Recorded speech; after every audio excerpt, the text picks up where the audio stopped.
Hey there, everybody, and welcome to today's presentation on theories of addiction and co-occurring disorders. I'm your host, Dr. Elise Snipes.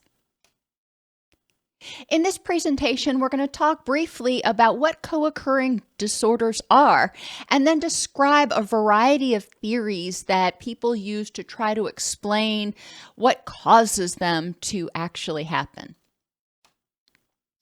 So let me start out by saying co-occurring disorders, or at least co-occurring disorder symptoms, are the expectation, not the exception. And this is an issue that I see get overlooked far too often in addiction treatment. We rarely see someone who is just presenting with compulsive use. They've got other stuff going on. And if we don't address it, we're setting them up for relapse. The mental health disorder or symptoms may have come first, and the person may be self-medicating with the addiction. So somebody may have had long-standing trauma or depression or anxiety or something else, and they found the addiction, and they found that engaging in the addictive behavior, whatever it is, helped them feel better. So, okay. We recognize that that happens in a significant portion of people who have addictions. But then there's another big portion of people who may not have had a diagnosable mental health issue prior to beginning use. So what I really want to talk about here is what I call the DSM diagnostic caveats. When you make a diagnosis of something like depression, there's a caveat at the bottom that says this is not better explained by symptoms of a substance use disorder or some other medical or mental health issue. So we often don't diagnose people with concurrent depression or anxiety or PTSD or whatever it is in recovery, because a lot of their symptoms can be attributed to potentially the substance use and the dysregulation of their neurotransmitters and the rest of their life as a result of their addiction. However, it's important to not ignore those symptoms. Some of the symptoms that you can see in early recovery: depressive symptoms like hopelessness and helplessness. Think of people you've worked with addictions. Even if they didn't have pre-existing depression, when they come into treatment, there's often a great sense of being overwhelmed, hopeless, and helpless. When they are in early recovery, their energy is low. Their dopamine levels as a result of the addiction are low, which is going to contribute to low energy. They're often experiencing brain fog as a result of the changes and disruption in the neurochemicals, as well as a lot of other stuff that's going on in their body and their life. Intense guilt. This is not unexpected in addiction recovery. Now, in the diagnosis of depression, it says inappropriate guilt. And whether the guilt is appropriate or inappropriate, you can really debate in addiction recovery. Someone may have guilt over things they did in their addiction and be holding on to that. And you, as the therapist, may think that they're being too hard on themselves, quote unquote, which would be what we might call inappropriate guilt. But a certain level of guilt is kind of expected in early recovery. And then we see ideation for suicide generally. And this isn't common, but it is not uncommon either. So being aware of this, when people's neurotransmitters are out of balance, when their entire life is out of balance, it is not uncommon to see some ideation, some thoughts about self-harm. Anxiety is another thing that we often see. One of the things we'll talk about in the video that we do on detoxification and pharmacology is the detox symptoms are often the opposite of the symptoms or side effects, whatever you want to call it, effects of the substance. So someone who has been on anti-anxiety medications or abusing them, or they've been abusing opioids, for example, as they start to sober up, their levels of worry, irritability, and restlessness may increase a lot. And we'll talk about that more when we get to the video on the impact of addiction on brain chemistry, tolerance, and withdrawal. But for this particular presentation, just recognize that we often see a lot of these symptoms in early recovery from addiction, and whether the symptoms predated the addiction or not is sort of irrelevant. If we don't deal with them now, they're going to be relapse triggers. PTSD, or complex post-traumatic stress disorder, we see people in addiction recovery who've experienced trauma, and that trauma may or may not be related to their addiction. But in many cases, most cases, people encountered things, encountered losses, encountered experiences in their addiction which were traumatic. They have emotional dysregulation, and this is a result of chronic stress causing the nervous system, the HPA axis, to become dysregulated. And addiction itself can lead to emotional dysregulation. It can lead to dysregulation of that HPA axis because addiction itself is a stressor on the body. But we also see that people with addictions often have a lot of other stuff going on that's contributing to their stress and contributing to the overload, if you will, of that stress response system. Hypervigilance is common after trauma. You don't want to experience that again. So you're looking for threats. You're looking for things that are going to make you unsafe.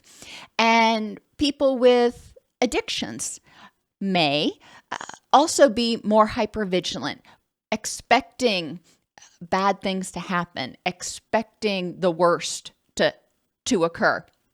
And we call that stinking thinking sometimes.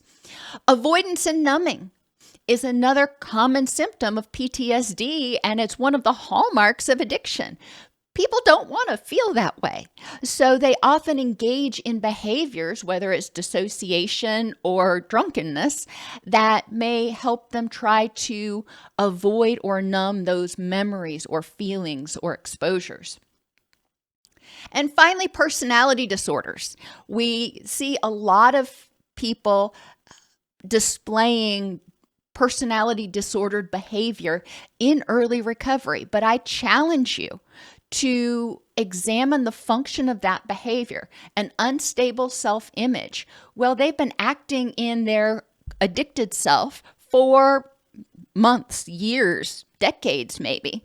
So they may not know who they are if they're not using. They may not know what makes them lovable. So they're trying to figure this out. So their self-image may be very unstable in early recovery. And interpersonal functioning deficits. Most people who are in early recovery from addiction have experienced interpersonal losses, have experienced problems with other people. Now, whether they grew up in a family where addiction was prevalent and they didn't learn healthy behaviors to begin with, or if they have problems in their relationships as a result of their emotional dysregulation, there are a lot of reasons that we might see interpersonal functioning deficits. And those are the hallmarks of your personality disorders. Each personality disorder manifests these things in slightly different ways.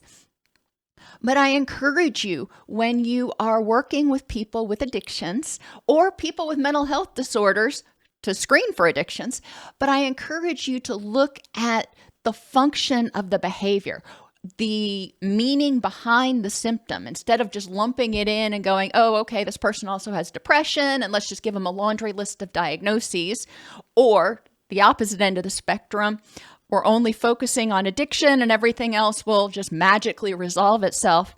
It ain't going to happen.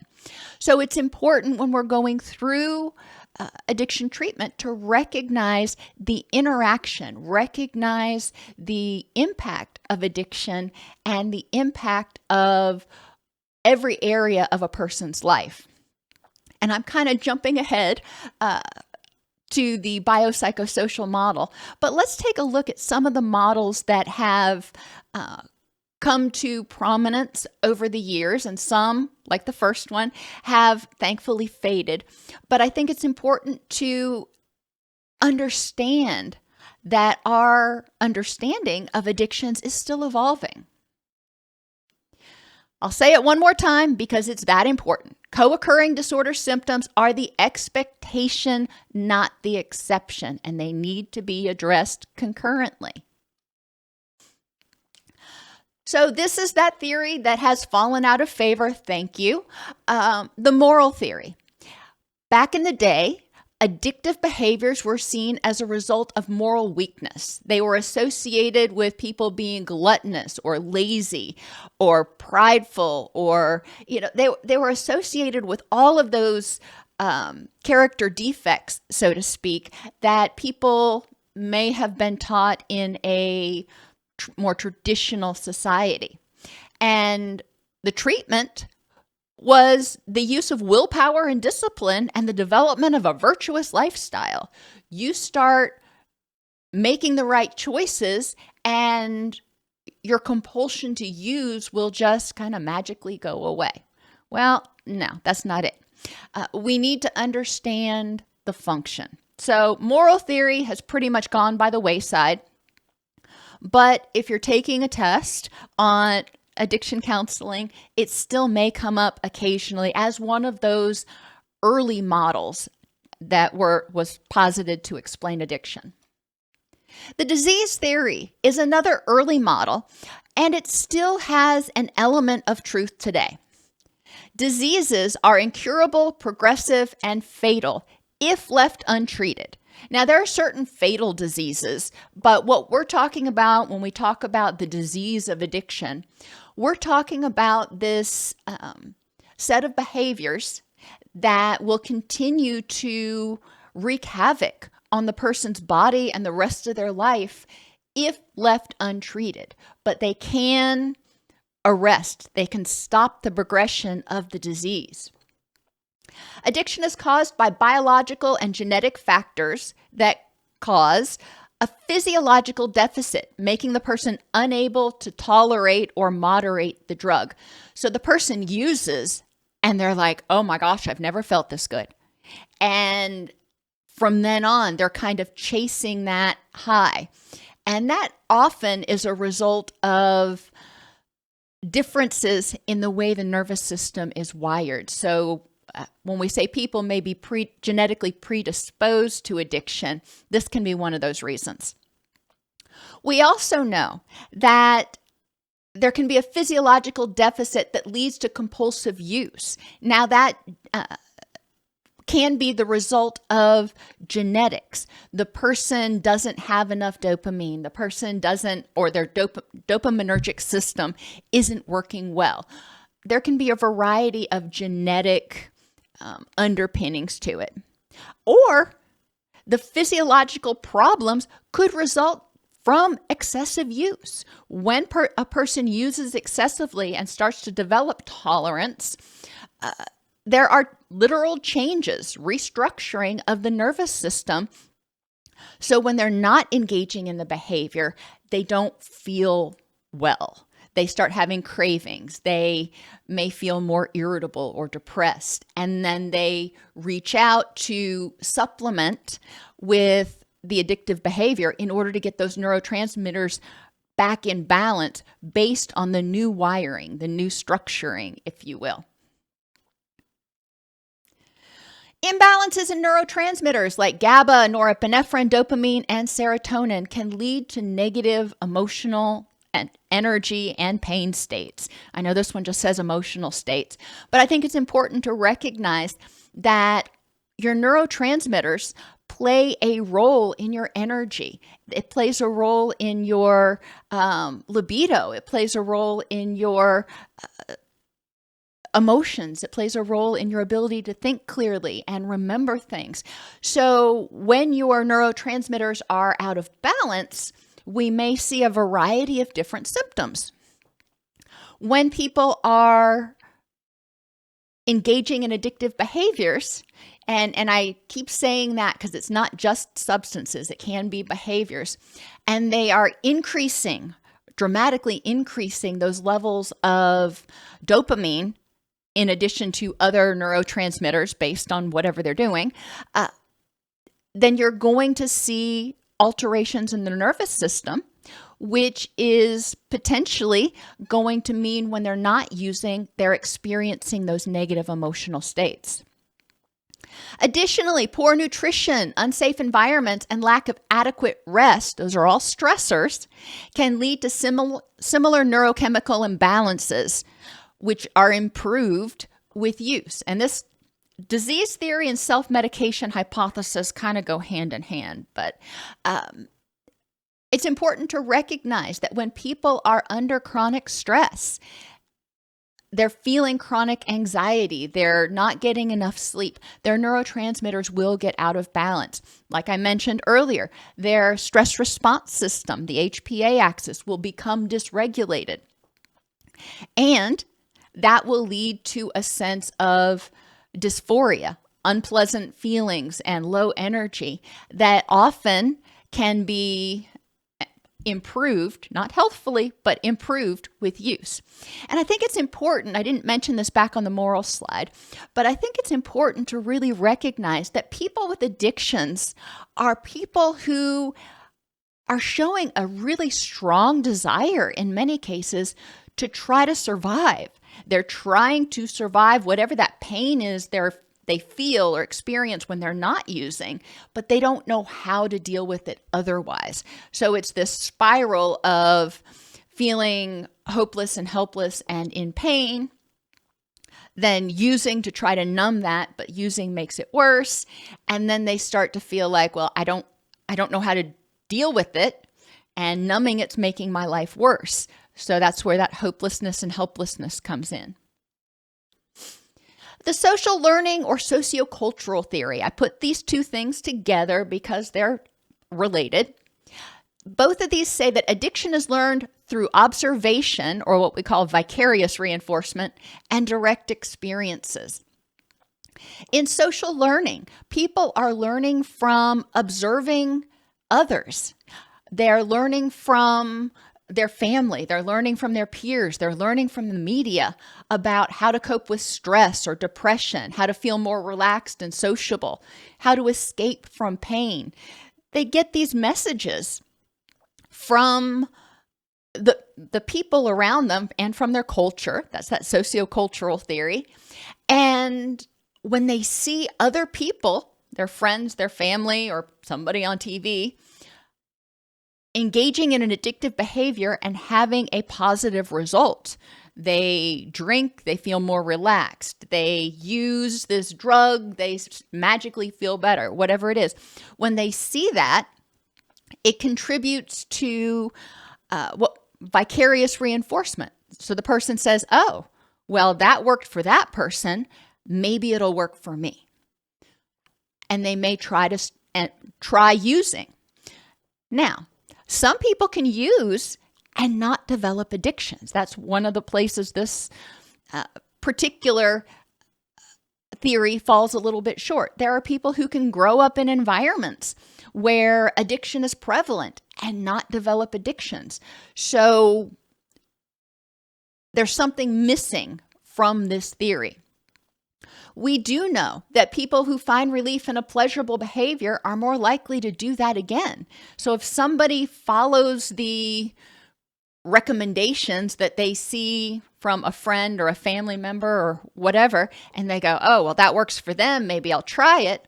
They try it, it helps for a minute, then they're going to be more likely to use it again. And that chronic or heavy use is what leads to the changes in the brain chemistry, going back to that disease model, that can lead to compulsive behavior. The cognitive behavioral model. posits that irrational thoughts and cognitive distortions lead to negative emotions and reactions. Chicken egg. Did the person have irrational thoughts and cognitive distortions that caused them distress that led them to use?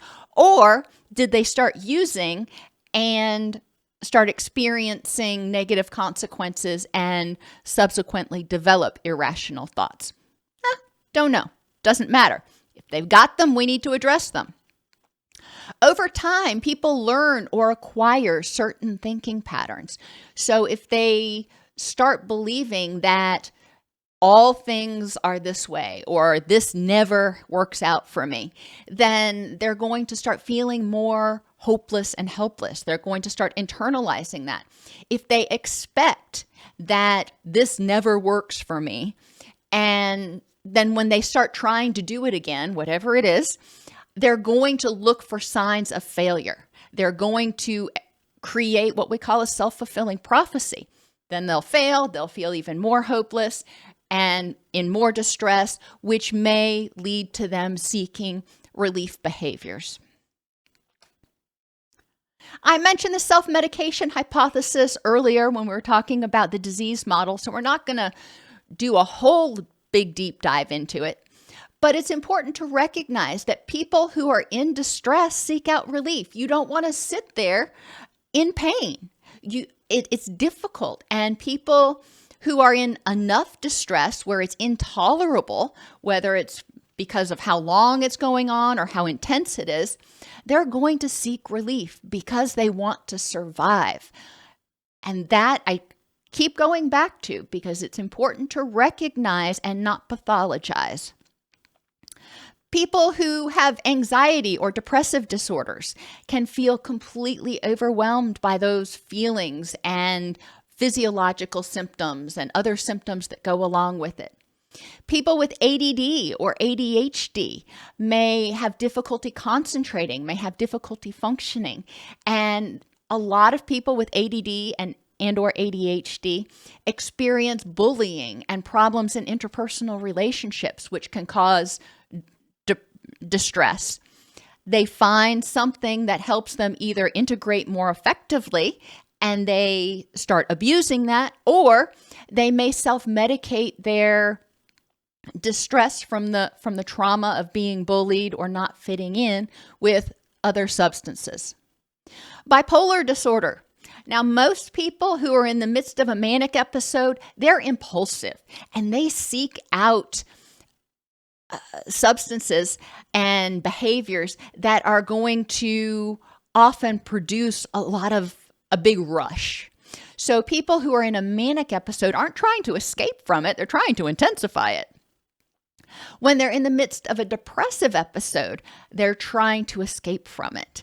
And it's important to recognize, again, the function of the behavior so we can help them identify alternate ways to meet those needs. People with schizophrenia very often will self-medicate with addictive behaviors. Sometimes it's for anxiety, sometimes it's for depression, sometimes it's to help silence the voices. And there are other treatments that are available. But like with bipolar disorder, the treatments for both of these, the medications for both of these can feel very sedating. And so medication compliance is often quite low. And it's important to really advocate for patients who are starting new medications. And if they're not going to be treatment compliant, then they need to talk with their doctor about what could we do instead. And then people who've experienced trauma may seek out relief from the memories, from the pain, from the flashbacks, from whatever it is. It's important to recognize that self-medication is a real thing. And the biopsychosocial model, this kind of smooshes everything together. And I use the mnemonic pieces to represent the biopsychosocial model. In this slide, we're just going to talk about peace. We're going to leave spiritual for a different video. In addiction, we know that people who have addictions experience neurochemical changes. Now, there may or may not be a genetic component with everybody, but we know that when they are in active addiction, they have altered their neurocircuitry to in a way that is going to maintain that addiction until they basically rewire it. Interpersonally, there is a social learning and interpersonal aspect. In addiction, people have learned their behaviors, in many cases, from those around them. They have developed those coping tools. And in addiction, a lot of times healthy coping people, healthy supports, may have distanced themselves by the time the person comes to treatment, and they're learning, and all of their thoughts and beliefs and thinking styles are being reinforced by other people with addictions and negative thinking patterns. So we start to see people in addiction, with addictions, experiencing increasing distress and decreasing amounts of healthy social support. Emotional. There is a self-medication aspect. Whether the emotional dysphoria existed before the addiction or not, the person in recovery, in early recovery, is often struggling with a lot of very unpleasant emotions that they're having to deal with. And prior to recovery, they're often self-medicating that. They're like, I don't know this is too big for me to deal with. I don't know how to deal with it, so I'm just going to make it go away, at least for a little while. Cognitively, there are irrational thoughts and pessimistic schema or expectations and beliefs about the world. And we talked about those on the cognitive behavioral slide. And E, environmentally, whether it's from billboards or the media that you're watching or just stuff that's around in your community, in your culture, in your house,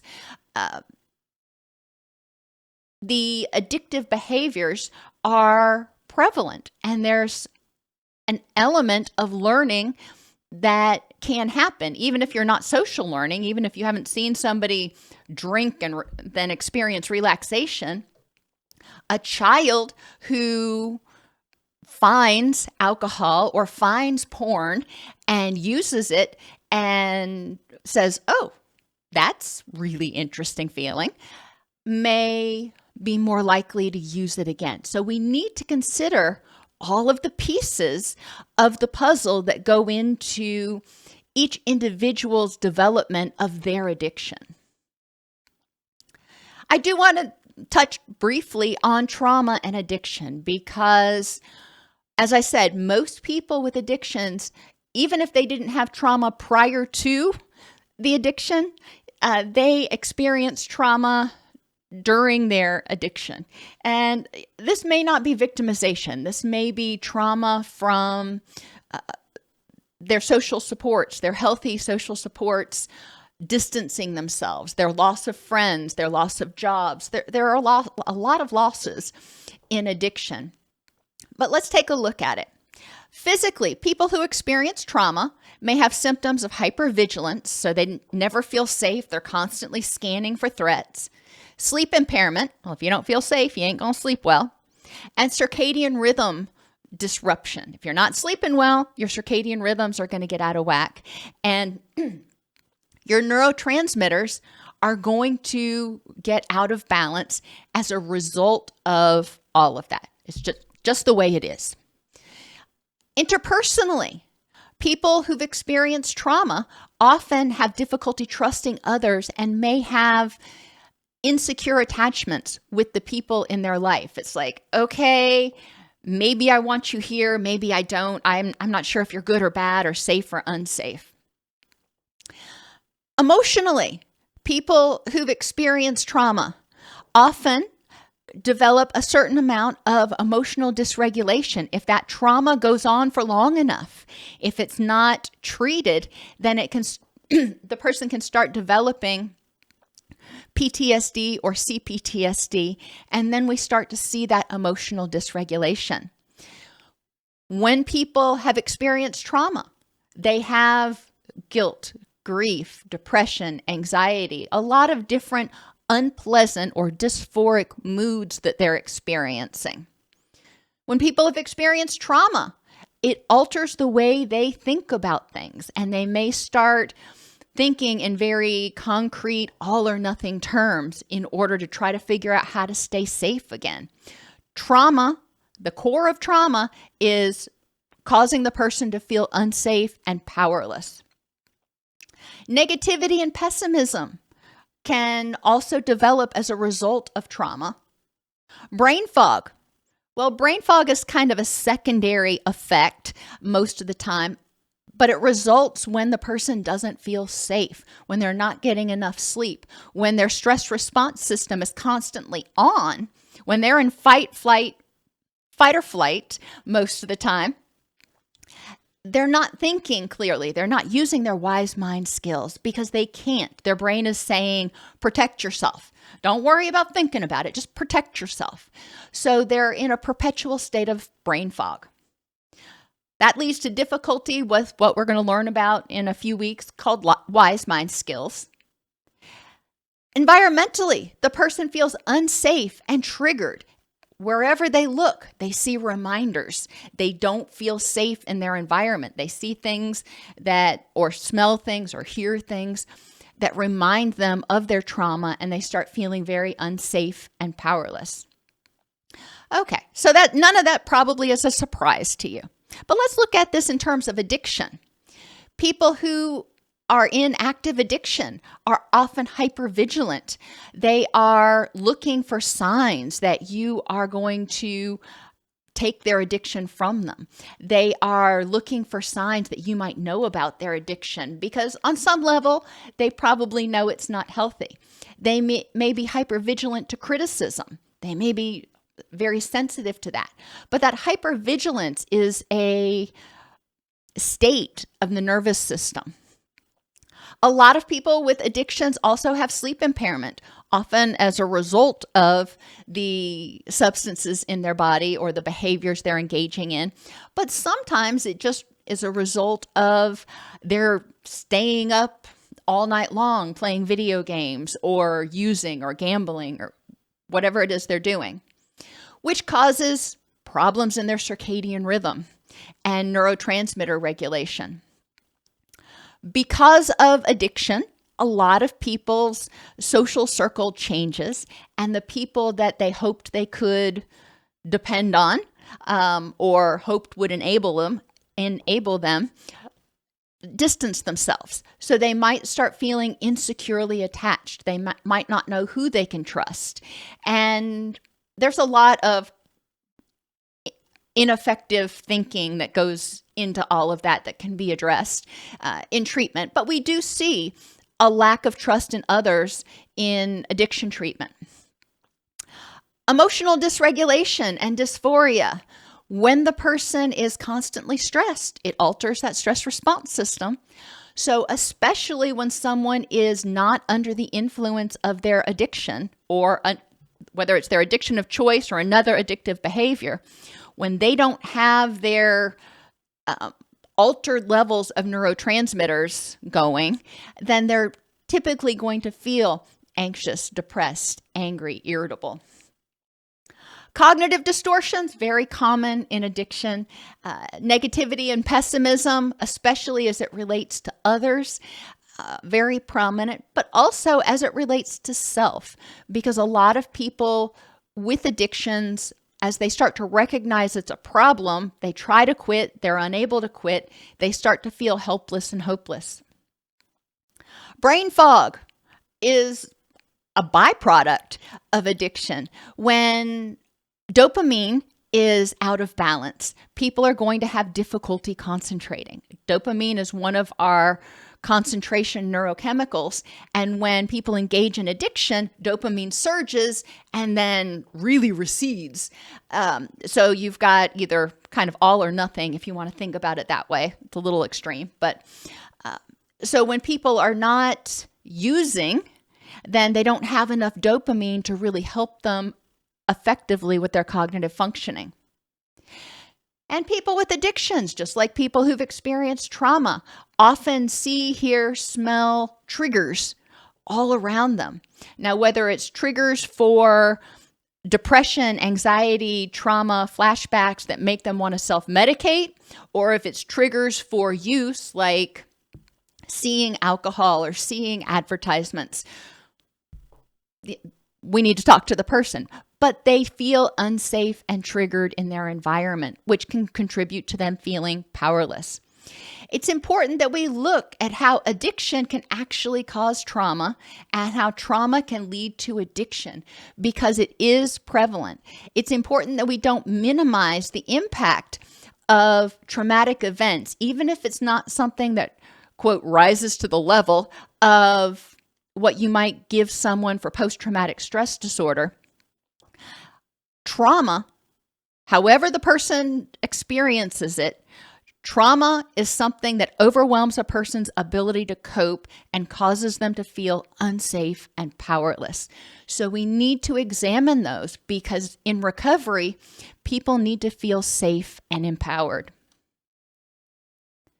So just recap your models of addiction. Your moral model tried to blame people for their use and said, all you need to do is make a better choice. We know that it's not that simple, and we know that it's not the result of a, quote, character defect. We know that it's a result of something much, much, much larger than that.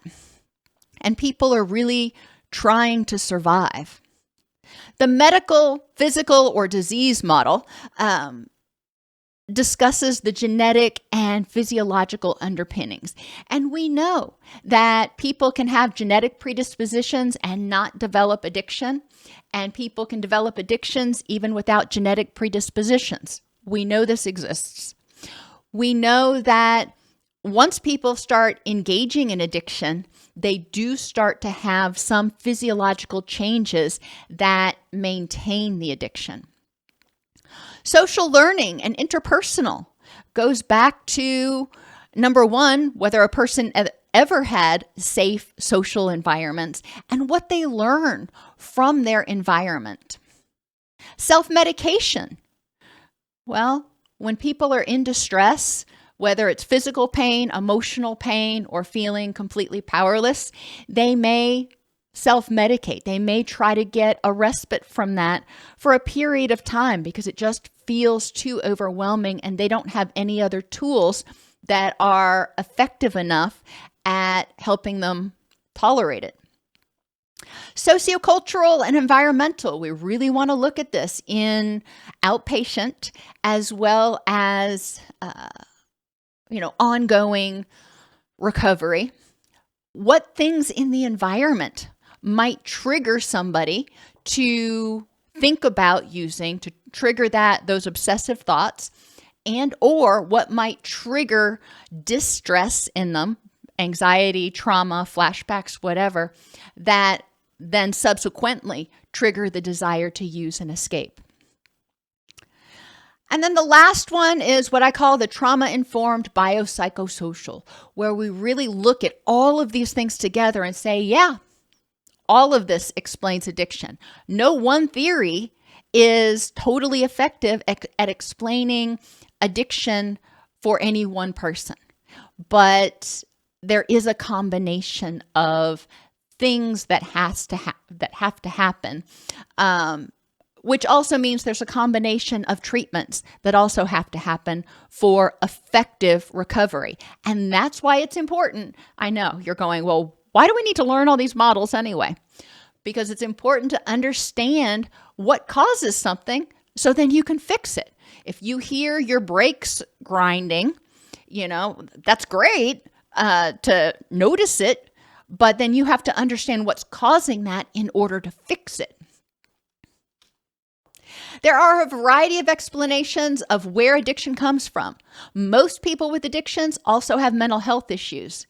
And co-occurring symptoms, say it with me, must be treated concurrently. Otherwise, you're going to have a person who is depressed and maybe clean, but they're likely to use again. That's probably a relapse trigger if they can't get that depression under control. Or you may have a person who may not have those mood symptoms, but they're still engaging in addictions and disrupting every other aspect of their life, their physiology, their interpersonal relationships, their self-esteem, their emotions, cognitions, etc. So we need to consider everything and not just be lazy and assume that there's one easy answer that fits every single person that we work with.